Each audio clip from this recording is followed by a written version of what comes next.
গাজীপুরে হাসনাত আব্দুল্লাহর ওপর হামলার ঘটনায় হত্যা চেষ্টা মামলায় নতুন করে আরও ৪৪ জনকে গ্রেফতার করেছে গাজীপুর মেট্রোপলিটন পুলিশ।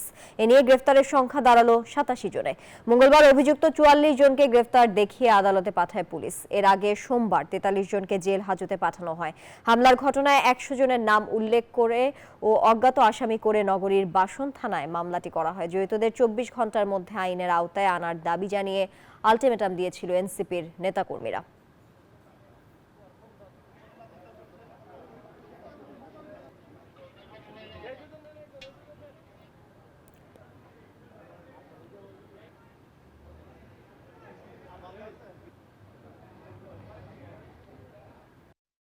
দর্শক, গাজীপুরে এনসিপি নেতা হাসনাতের উপর হামলার ঘটনা এখন পর্যন্ত ৮৭ জনকে গ্রেফতার করেছে পুলিশ, যেমনটা আমরা জানাচ্ছিলাম। এই বিষয়ে বিস্তারিত জানাতে গাজীপুর থেকে যুক্ত হচ্ছেন সহকর্মী জাহাঙ্গীর আলম।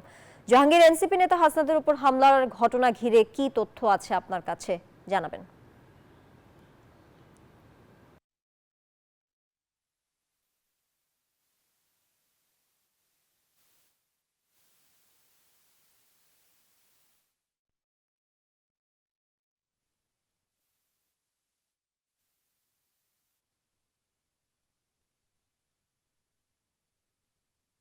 বান্ডেল থাকলে প্রতি সেনমানিতে টাকা বাঁচবে। বিকাশ সেনমানি বান্ডিল কিনে জিতুন প্রতি লেনদেনে।